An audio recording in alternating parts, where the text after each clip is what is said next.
नमस्ते दोस्तों। कल हमने पढ़ा बेसिक्स ऑफ फंडामेंटल राइट्स, क्या-क्या उसकी कैरेक्टरिस्टिक्स हैं, क्या-क्या इम्पोर्टेंट टॉपिक्स हैं जो हमें कवर करने हैं फंडामेंटल राइट्स के बारे में। आज हम बात करने वाले हैं फंडामेंटल राइट्स के सबसे इम्पोर्टेंट टॉपिक, सबसे important pillar uh, right to equality के बारे में। ये आर्टिकल 14 से एट 18 के बीच में आता है एंड ये हमारे कॉन्स्टिट्यूशन की एक बहुत इम्पोर्टेंट राइट है।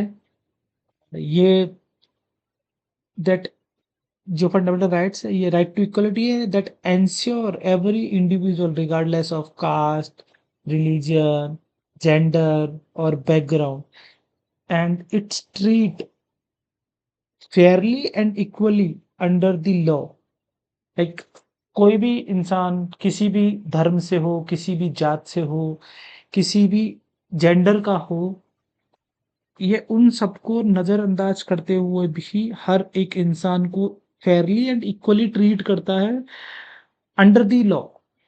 एंड या it's not just a legal safeguard but a moral commitment to justice और टू इक्वलिटी और to dignity of the individuals. हाँ, तो लाइक इस इसके अंदर जो आर्टिकल्स हैं राइट टू इक्वलिटी के अंदर, वो है equality before law article 14, prohibition of discrimination article 15, equality of opportunity article 16, abolition of untouchability article 17 and abolition of title article 18। इन सब के बारे में आज हम डिटेल में बात करने वाले हैं। एंड आज मैंने थोड़ा चेंजेस किया है कि कल मैं थोड़ा लिख रहा था और देन फिर मैं थोड़ा लाइक कुछ टाइम के लिए म्यूट हो जाता था, म्यूट नहीं बोल सकते, मतलब कुछ टाइम के लिए मेरा दिमाग वहाँ ऑक्यूपाइड हो जाता था, तो मैंने आज थोड़ा चेंज किया है एंड बताइएगा ये सही है या नहीं। एंड आज हम बात करने वाले हैं आर्टिकल 14 के बारे में। 14 says that equality before law and equal protection of law. And ये बताता है कि no person shall be denied equality before law and equal protection of the law, which means यहाँ कानून के यानी कानून सबके लिए समान है।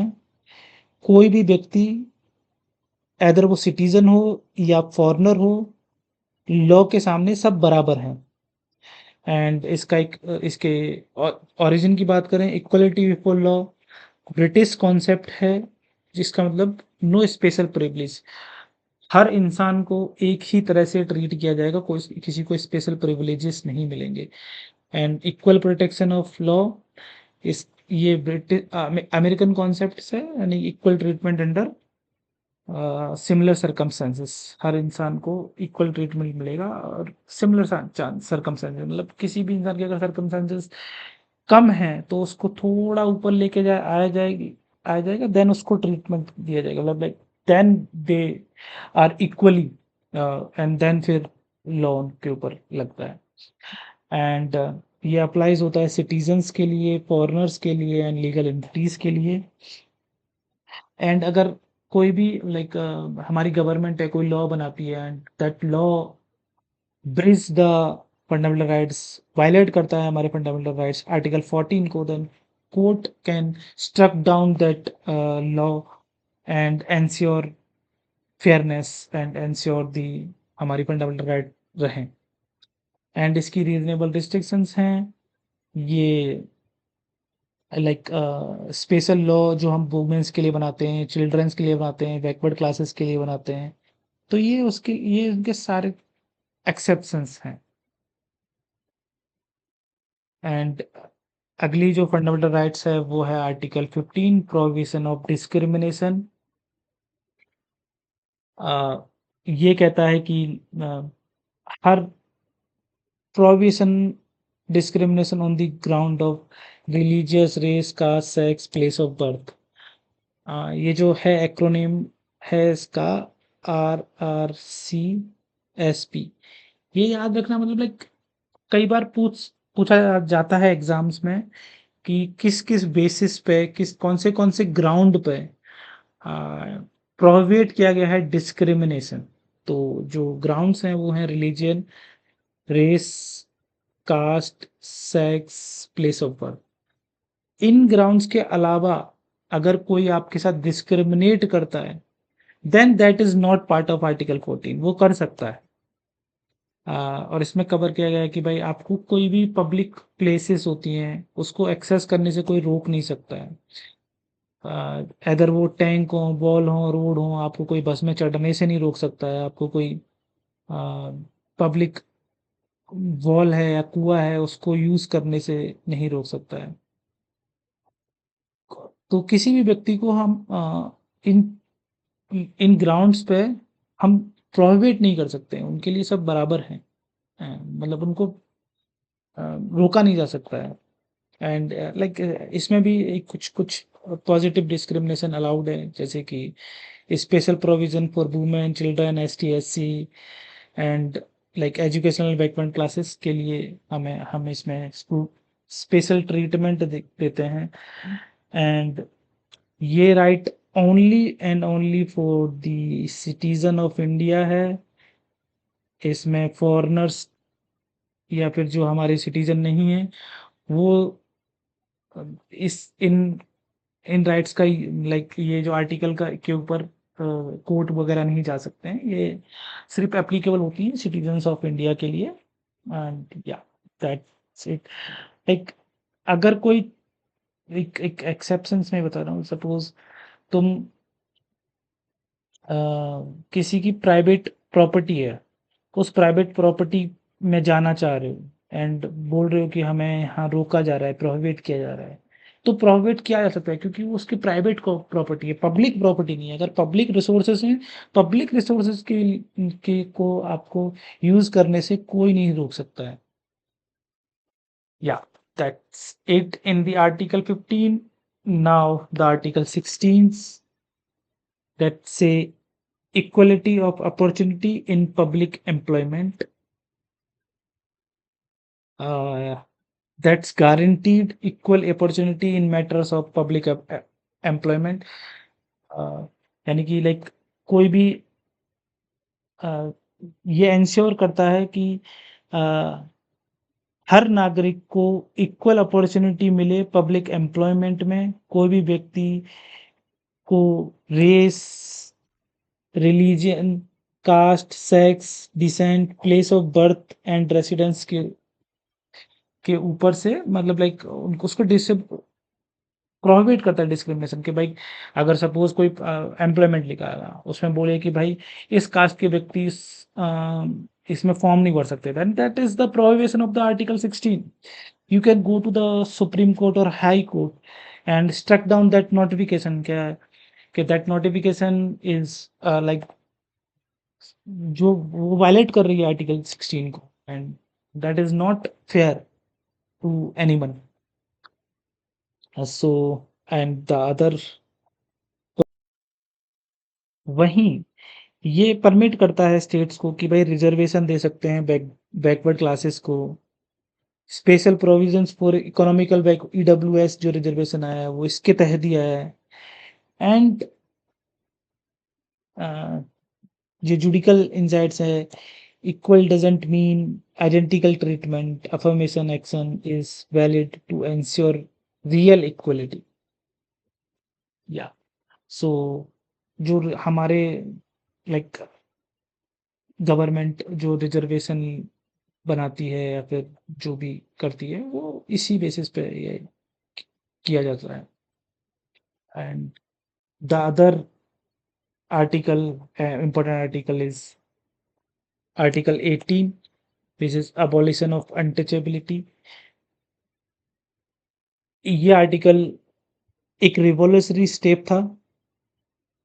Untouchability is abolished and its practice in any form of is forbidden। Any form मतलब किसी भी टाइप की untouchability is not like acceptable. वो एक्सेप्टेबल नहीं है। किसी भी टाइप की वो हो, लाइक अनटचेबिलिटी हो, आप किसी को अ, किसी को चुनने या मना करते हैं, तो वो गलत है, वो हमारे संविधान के खिलाफ है, वो हमारे कानून में जुर्म है। आप किसी को आप मतलब ये नहीं बोल सकते कि भाई ये कुएं को तुम यूज नहीं कर सकते, या फिर कास्ट बेस्ड जो हमारे हम अनटचेबल होते हैं लोग, वो इट्स एन एब्सोल्यूट राइट। किसी भी फॉर्म की लाइक जो अनटचेबिलिटी जो होती है, लाइक छुआछूत की जो बोलते हैं, वो एक्सेप्टेबल नहीं है।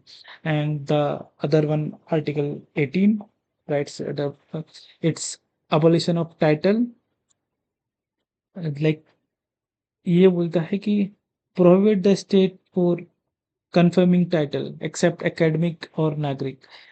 यानी कि ये क्या कह रहा है कि state shall not confirm any titles except academic और मिलिट्री।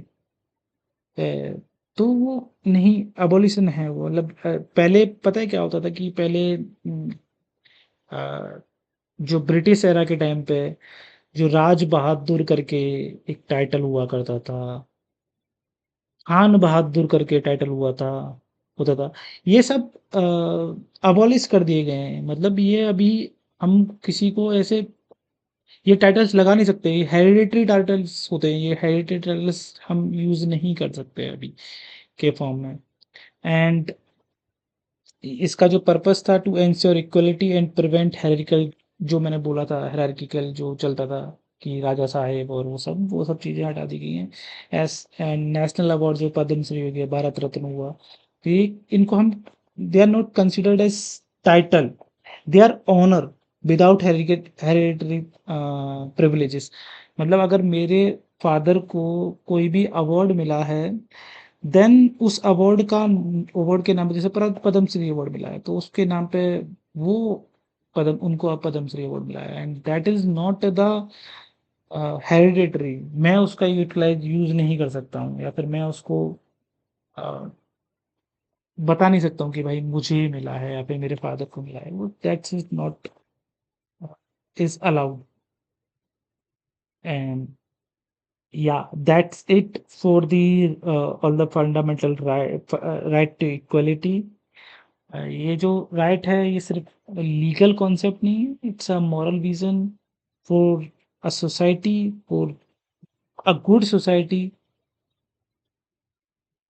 जब हम इस अधिकार को समझते हैं, हम संविधान के असली, जो संविधान है हमारा, उसकी असली स्पिरिट को जान पाते हैं कि उसके असली स्पिरिट क्या है। उसकी असली असली स्पिरिट है, भाई न्याय मिलना चाहिए इंसान को, न्याय हुआ, इसकी समानता हुई, कि संविधान के लिए सब समान हैं, समानता हुई, एंड स्वतंत्रता हुई, ये सब लाइक उसकी जो हमारे जो कॉन्स्टिट्यूशन है उसकी स्पिरिट है, तो ये उसको बना के रखता है।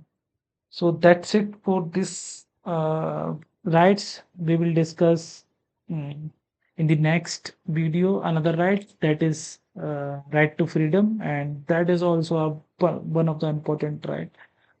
So thank you for listening me. I know कि मैं अभी थोड़ा नया हूँ इस चीज़ इस मतलब लेक्चर में, या फिर मेरे समझाने में थोड़ा दिक्कत आती है, मैं थोड़ा बफल करता हूँ। So bear with me, it will improve day by day, and I will present myself better